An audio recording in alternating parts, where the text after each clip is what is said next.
Bonjour, je suis Sandra Ganval, je suis écrivaine indépendante. Je vous souhaite la bienvenue sur ma chaîne.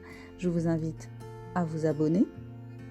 Je vous invite à liker cette vidéo. Mes livres sont disponibles sur Amazon et vous devez les découvrir de toute urgence. Abonnez-vous à mon blog et je vous souhaite une bonne visite sur ma chaîne.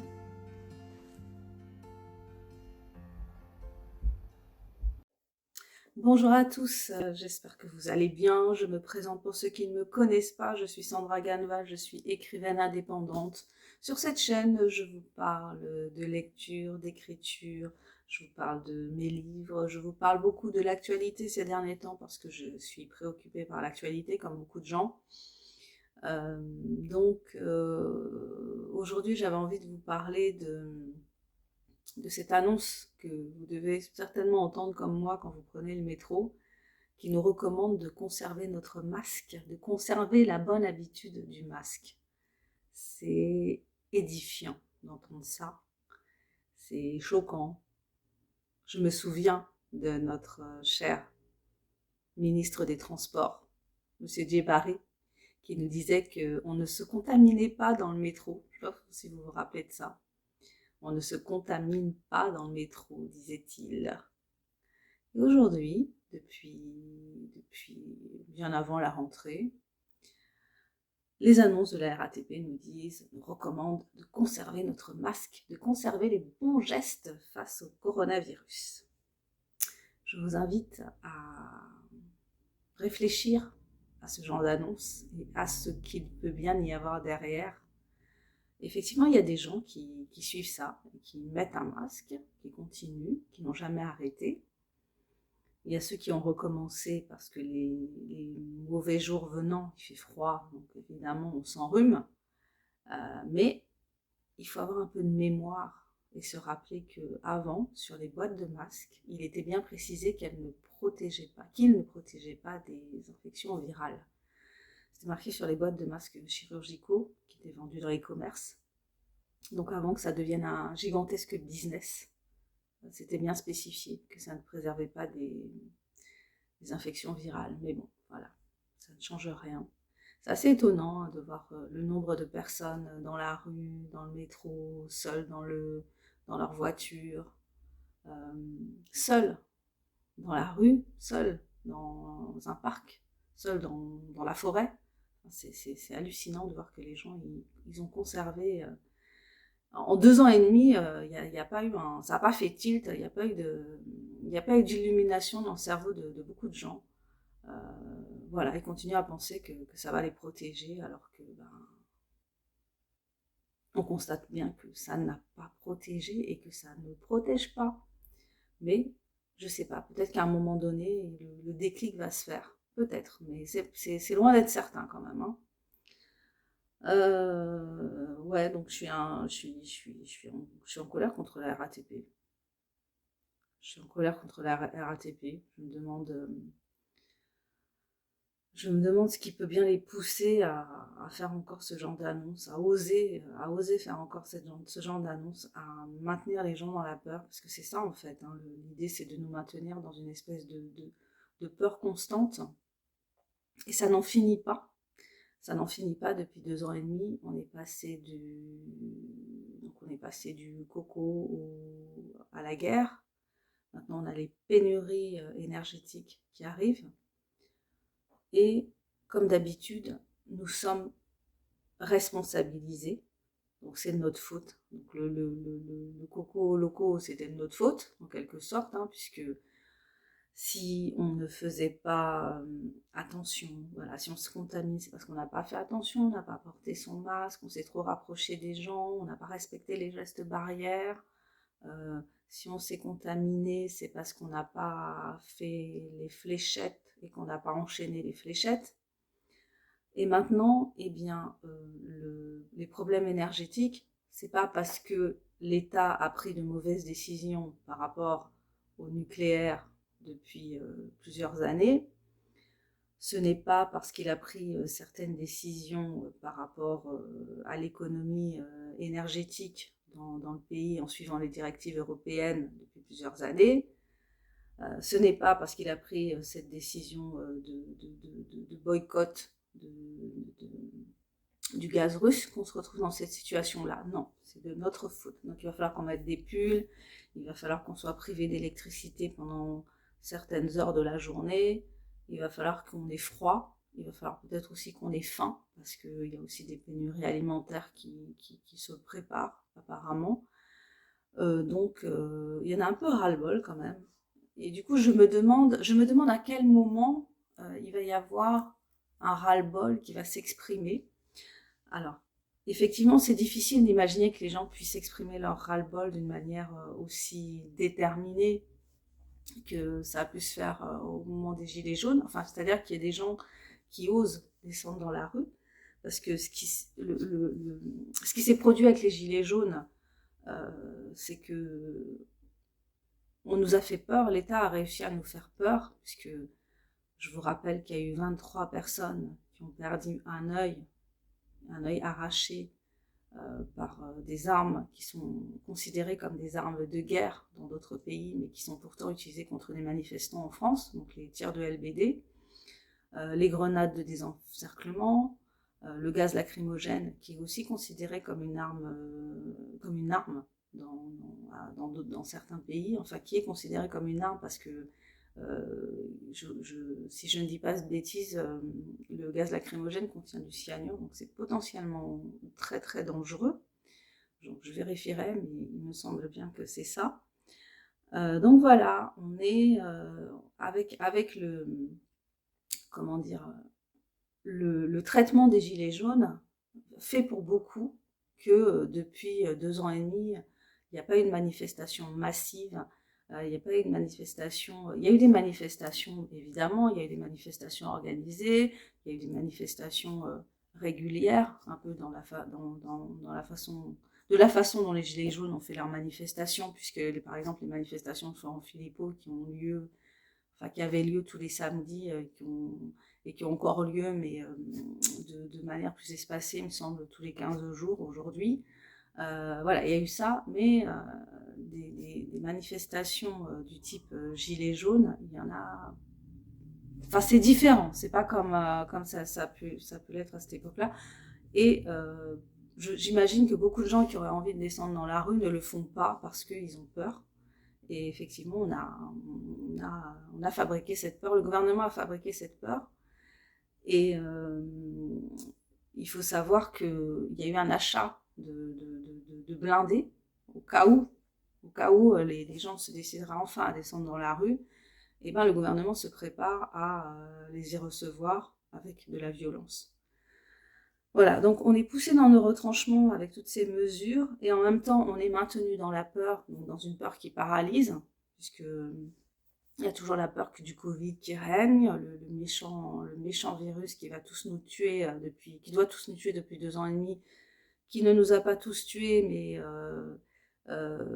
mais qui est toujours là. Donc il faut toujours avoir peur du Covid, il faut avoir peur des Russes, et puis il faut avoir peur aussi de manquer d'énergie, il faut avoir peur de manquer de nourriture. Voilà. Donc on est constamment dans cette politique de la peur.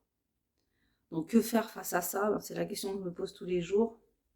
Que faire et comment on va s'en sortir? Qu'est-ce qui va se passer qui va faire qu'on va passer à autre chose et on va pas revenir au monde d'avant, parce que le monde d'avant, moi j'aimerais plutôt qu'on évolue et qu'on passe à un monde plus juste, un monde où on sache où passe notre argent. Voilà, parce qu'on paye tous des impôts et je serais curieuse de savoir où passe notre argent, puisque l'hôpital est foutu, l'école est en passe d'être fichue, la police, la justice, le social, le secteur social, enfin tout est en train d'être détruit et d'être notre pays, ses infrastructures petit à petit sont en train d'être détricotées. Donc c'est vrai que je serais curieuse de savoir où passe notre argent, à part aller dans les poches d'un certain dirigeant qui est un ancien qui est un ancien comique et qui a déjà eu des démêlés avec la justice parce qu'il a déjà détourné de l'argent et on lui donne de l'argent. Donc je serais curieuse de savoir d'où passe cet argent, qu'est-ce qu'il fait de cet argent lui, et puis qu'est-ce que le gouvernement fait de notre argent. C'est une grande question. Voilà, et puis je m'interroge aussi sur le fait que nos députés sont en vacances. Ils ont eu 2 mois de vacances aux frais de la princesse, c'est bien. Voilà, donc le monde part en sucette, pour ne pas dire un autre mot. Et nous observons, nous regardons, parfois nous sommes conscients, nous sommes éveillés. Il y en a d'autres qui ne sont pas éveillés, qui ne sont pas conscients et qui pensent que les politiques font de leur mieux. Moi, je suis convaincue que les politiques ne font pas de leur mieux, que ce qui est le plus répandu dans le secteur politique, c'est la corruption. Une corruption monstrueuse telle qu'on ne l'imagine même pas. Donc voilà, mon état d'esprit aujourd'hui par rapport à ce que nous vivons. J'espère le réveil de plein de gens au fur et à mesure que autour d'eux ils vont s'apercevoir que par rapport aux fléchettes, ils voient que les gens autour d'eux ont des effets secondaires ou pire malheureusement. Peut-être que ça va réveiller petit à petit. Peut-être que les gens vont aller chercher l'information ailleurs que sur les médias officiels et puis entendre d'autres sons de cloche, d'autres économistes, d'autres scientifiques, enfin voilà, qu'on ne soit pas dans une parole unique, parce que le problème c'est ça aussi, c'est qu'on est dans une parole unique, il n'y a pas de débat. Je suis assez vieille pour avoir connu les fameux débats de l'émission de Pollack, droit de réponse, enfin des débats quoi, des trucs où tu trouves que les gens sont un peu cinglés, mais en même temps ils sont là à être dans la controverse, la discussion, les uns ont un avis, les autres ont une autre opinion, et puis on débat, alors qu'aujourd'hui, dès que tu as un discours qui va à l'encontre de la doxa,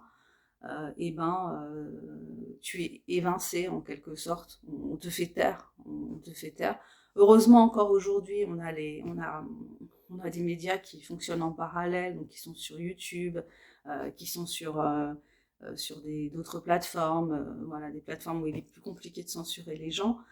Mais on peut se demander pour combien de temps, parce qu'on voit bien que les réseaux sociaux sont des grands outils de censure et de propagande aujourd'hui dans le monde occidental.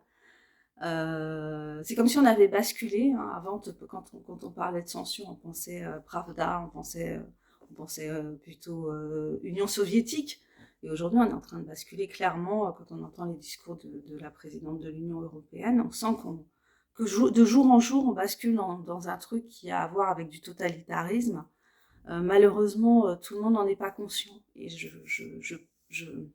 j'espère que de plus en plus de gens vont être conscients de ça, vont ouvrir les yeux par rapport à ça. J'ai pas grande espérance par rapport aux politiques. Je pense que si on est...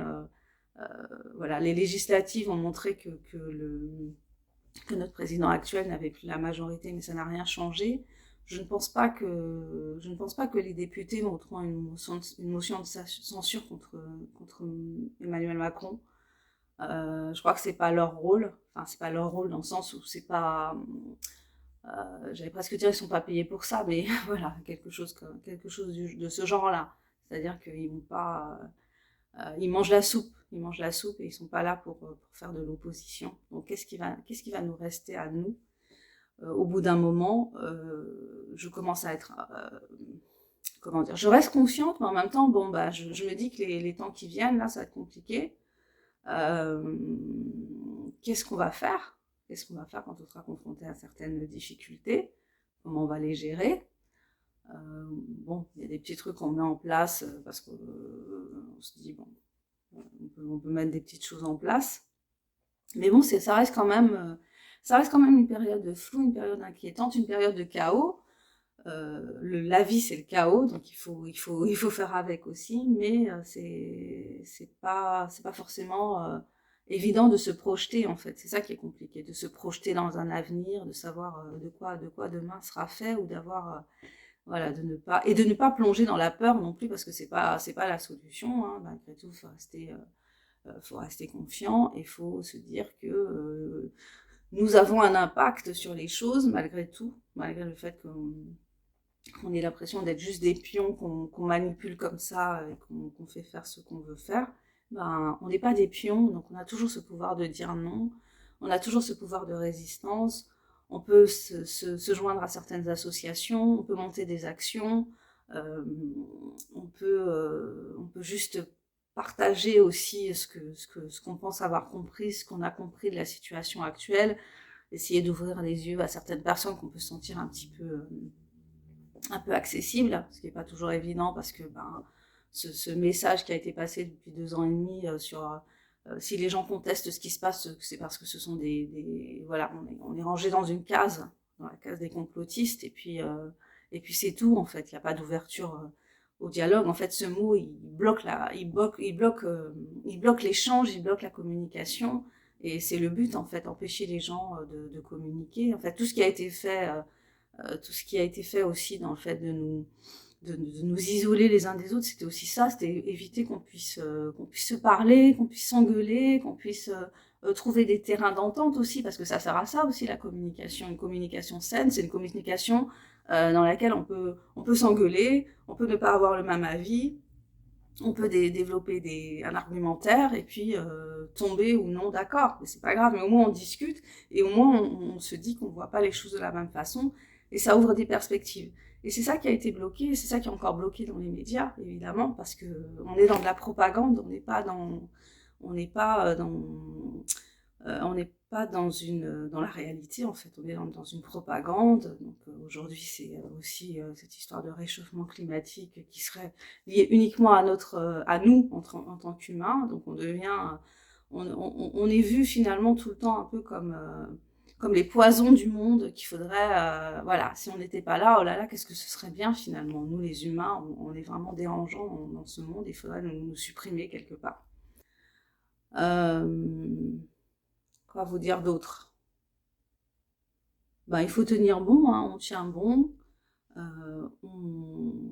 on se rappelle qu'on est créateur aussi de notre monde et de notre environnement, qu'on a une influence malgré tout, même si on est éduqué, élevé, quand on n'est pas dans certains milieux, à avoir cette sensation de peu d'impact sur notre environnement, sur les choses, et ben non, on a de l'impact, et il faut vraiment se raccrocher à cette idée que les choix que nous faisons sont importants, que les choix qu'on fait au quotidien sont importants, et que ça a de l'impact, on a de l'impact sur nos proches malgré tout, on a de l'impact sur notre environnement, même si on n'en a pas souvent complètement conscience. Ok, je vais vous laisser là-dessus, je vous laisse méditer là-dessus. Je vous invite à découvrir mes écrits. Donc, je suis Sandra Ganval, écrivaine indépendante. Tous mes livres sont disponibles sur Amazon, ou bien vous pouvez me contacter si vous voulez que je vous en envoie un. Je vous souhaite une bonne journée ou une bonne soirée en fonction de l'heure à laquelle vous regarderez cette vidéo. Et puis, surtout, tenez bon, on ne lâche rien, on est courageux, on croit à notre souveraineté, et puis on va y arriver. Bye bye.